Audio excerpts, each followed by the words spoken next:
Steve Lubbehusen, hello. Good morning. How are you? I'm doing well. Welcome to Nice. GunGab, the show about good guns and good folks using good guns or having good guns. Um, Guns aren't good or bad. They're Sure. only as good or bad as the person that's using them.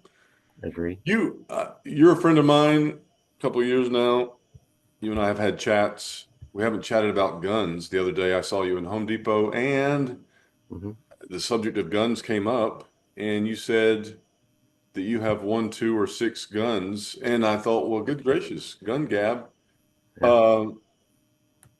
When did you first purchase your first? When did you purchase your first gun?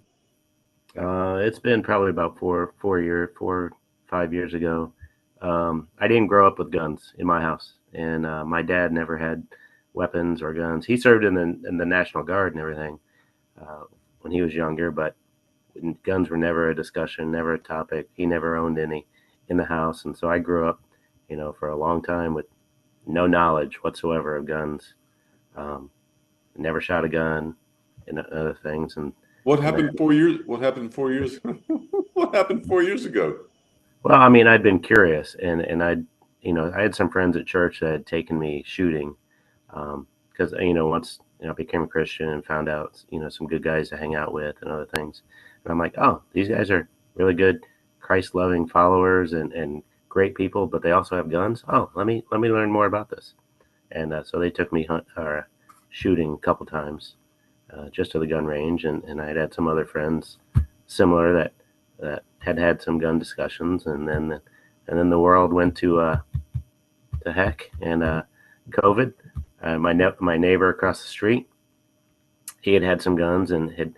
My wife and I had been curious, and so he had shown us, this is how you clean a gun, and these are the different parts, and this is gun safety and stuff. And he had taken us shooting, and so then when COVID was happening, then we decided in April of 2020, stuff's hitting the fan, so might want to, what all the media reports and all the media lies and everything that was out there about the world shutting down and people are going to fight you for a roll of toilet paper and other things like that. You know, I thought, okay.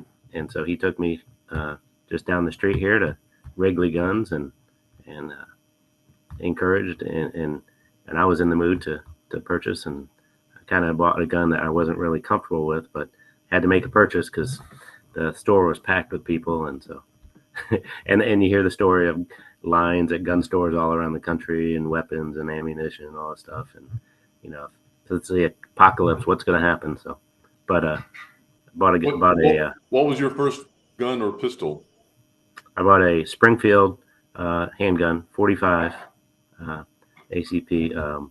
It's a XDS, so it's a smaller size, but it's a 45 was a little bit more than what I wanted, and I tried to return it because I was like, I don't know if I'm comfortable with this amount of firepower and force and everything, and tried to.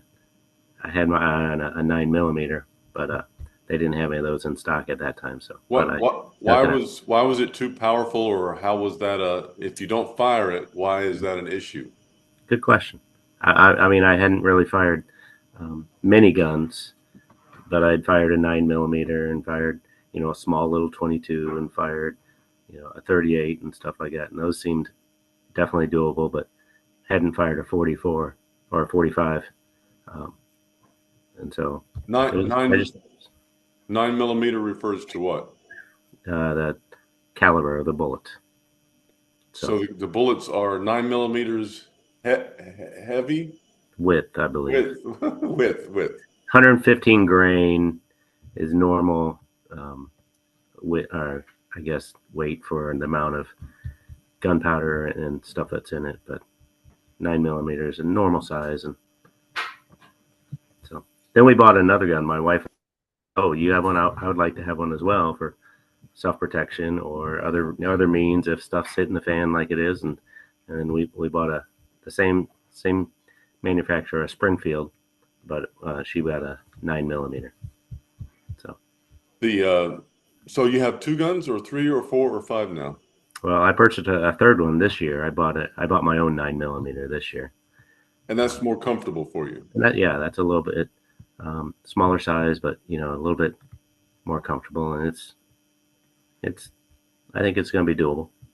The story is told, and it's a true story of my wife and I asleep 20 years ago, 25 years ago, 30 years ago. And I wake up, bolt out of dead sleep, smack a spider on the wall in the dead of night, in the dead of Mm-hmm. dark. Now, and the wife says, "Okay, dear,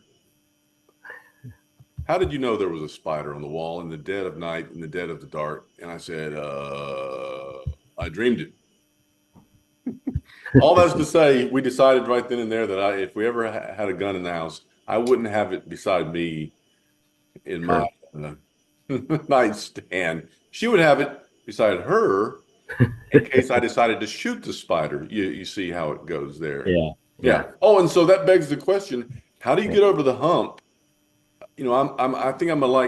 I think I'm like millions and hundreds, tens of millions of Americans who don't own a gun because they're afraid of using it, misusing it, or even using it. How do you get over that fear or that hump? Because if someone's coming in your house, I think Steve's going to shoot them.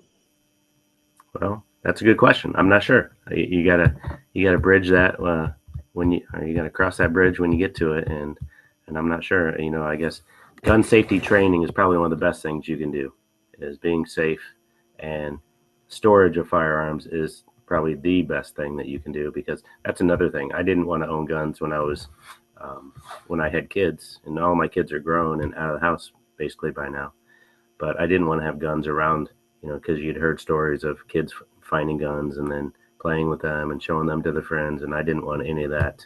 And so, but gun safety is probably the best thing you do, and even owning a gun here that we do now, two or three of them, we keep them locked up, and we don't keep them, on the ready next to our nightstand and other things like that. You do or don't. We do not. We, But we, or we do lock them up. We do not keep them on the nightstand. okay, that begs the question, Steve. If Yeah, someone breaks into your house and you say, "Excuse me, Mr. yeah, Bad Man, I yeah. need to go in and wife, what is the combination of the That's a great and oh question. yeah, excuse me, no, hold your horse, Bad Man. How does that work, man? That's a good question. I'm not Come sure. on now. Do I have to give you another class in gun proactivity? Well, that's again, like I said, we'll have to cross that bridge when we get there. But Wait a second. No, we need to cross that bridge right now yeah, because if it's a showpiece, I mean it's loaded, right? the magazine is loaded. Yes. So, I mean, if you get to it in time, you can Yeah. use it immediately, Yeah. right? Yep. Yep. But Well, I and mean, I, and I've actually talked to my wife about that. I'm like, I've seen different, uh, not gadgets, but different hidden devices that people have around their house, near the entrance of their house, or in the living room, or somewhere behind a bookcase, or a thing that pops out of the wall, or other things like that, which are intriguing to me, because having it locked up in a nice secure box isn't the most safest, for our safety. It's safety for, if we were to have kids or grandkids, or other things like that. But yeah, it's just one of those things, and I can't. I'm not. I believe in Second Amendment and the freedom to carry guns and in public and everything like that. But 99.9% of the time that I'm out of the house, I'm either at school or doing things, related to school or other things like that. And, I definitely can't, I'm not allowed to carry since I'm a school employee. right. But but your school does have one or two or three. I know you're not speaking officially here, and you're not certain, but probably there's one or two or three live guns protecting the school. Yes, we are blessed to have some school resource officers Yes. in the high schools and several of the other schools at Northwest Allen. So that's a good thing. And we have also safety measures that we've gone through for the last 15, 20 years, since Columbine, to keep students safe. And I've got some safety devices in my classroom, but they're not guns, and other devices. And, Well, and, and there's means to lock the doors and have other throwable objects. don't get me started, Steve. Have you heard of Byrna, Byrna? Yes, I have heard of Berna, and my wife and I have talked about that. We talked about that for our daughter who was on campus, um, because you're not allowed to have guns on campus at the university that she goes to, and But you can have a there's Byrna. but you can have a Berna, and that's one of the things that my wife is definitely researching, and it sounds interesting. Whereas you can slow the person down, slow the perpetrator down without the threat of ending their life or other things. See, that's the thing. I think Byrna is the is the answer, and I think that gun rights folks are reticent to embrace Byrna because Yeah. they're afraid, as they should be, that Byrna will be embraced by everyone, and then everyone will say, "Well, we don't need guns anymore. We have Byrna, and then we'll just ban guns." And so they're loath to recognize the charm and the value of Berna. I get that, but I want my wife to have a Berna beside her. I want to have Hmm. a Berna right here, a Berna right there, and a Berna right there. Because Yeah. if you're coming into my house, I don't have time to go into a safe. I don't have time to go under a bed.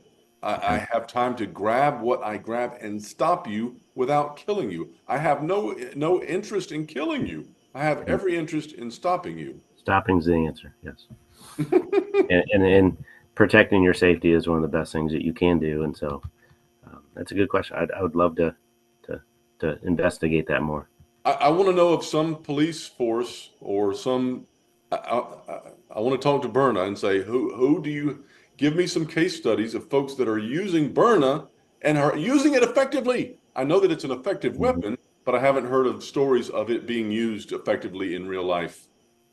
Yeah. Well, the Second Amendment is a hot topic, and the media loves to talk about it, and they want to limit the amount of people that have access to guns or own guns and stuff. But they don't say that too much when you hear about the news of somebody going wild and reckless and destroying their neighborhood or people in their neighborhood or the subway or robbing liquor stores or other businesses. They don't talk about gun rights when those crimes are happening 24/7.